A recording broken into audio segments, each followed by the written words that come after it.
The Turn of the Screw by Henry James. 7. I got hold of Mrs. Groves as soon after this as I could, and I can give no intelligible account of how I fought out the interval. Yet I still hear myself cry as I fairly threw myself into her arms. They know, it's too monstrous, they know! And what on earth? I felt her incredulity as she held me. Why, all that we know, and heaven knows what else besides. Then, as she released me, I made it out to her, made it out perhaps only now with full coherency even to myself. 2 hours ago, in the garden, I could scarce articulate. Flora saw. Mrs. Groves took it as she might have taken a blow in the stomach. She has told you? She panted. Not a word, that's the horror. She kept it to herself. The child of 8, that child. Unutterable still, for me, was the stupefaction of it. Mrs. Groves, of course, could only gape the wider. Then how do you know? I was there, I saw with my eyes, saw that she was perfectly aware. Do you mean aware of him? No, of her. I was conscious as I spoke that I looked prodigious things, for I got the slow reflection of them in my companion's face. Another person, this time, but a figure of quite as unmistakable horror and evil, a woman in black, pale and dreadful, with such an air also, and such a face. On the other side of the lake. I was there with the child, quiet for the hour, and in the midst of it she came. Came how? From where? From where they come from. She just appeared and stood there, but not so near. And without coming nearer? Oh, for the effect and the feeling, she might have been as close as you. My friend, with an odd impulse, fell back a step. Was she someone you've never seen? Yes. But someone the child has. Someone you have. Then, to show how I had thought it all out. My predecessor, the one who died. Miss Jessel? Miss Jessel. You don't believe me? I pressed. She turned right and left in her distress. How can you be sure? This drew from me, in the state of my nerves, a flash of impatience. Then ask Flora, she's sure. But I had no sooner spoken than I caught myself up. No, for God's sake, don't. She'll say she isn't, she'll lie. Mrs.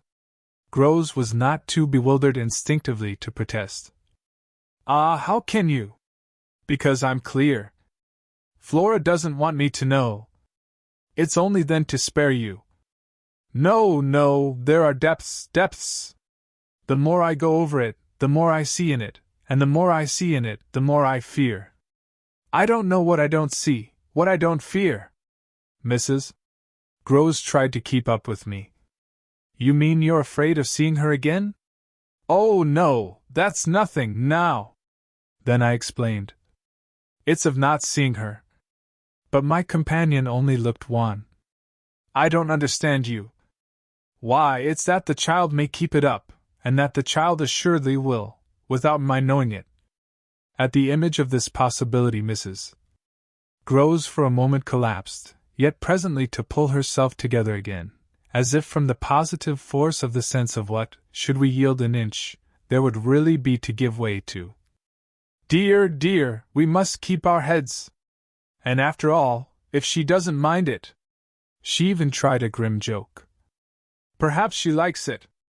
Like such things, a scrap of an infant. Isn't it just a proof of her blessed innocence? My friend bravely inquired. She brought me, for the instant, almost round. Oh, we must clutch at that, we must cling to it. If it isn't a proof of what you say, it's a proof of, God knows what. For the woman's a horror of horrors. Mrs. Groves, at this, fixed her eyes a minute on the ground, then at last raising them. Tell me how you know, she said. Then you admit it's what she was? I cried. Tell me how you know. My friend simply repeated. No. By seeing her. By the way she looked. At you, do you mean, so wickedly? Dear me, no, I could have borne that. She gave me never a glance. She only fixed the child. Mrs. Groves tried to see it. Fixed her? Ah, with such awful eyes! She stared at mine as if they might really have resembled them. Do you mean of dislike? God help us, no. Of something much worse. Worse than dislike? This left her indeed at a loss. With a determination indescribable. With a kind of fury of intention.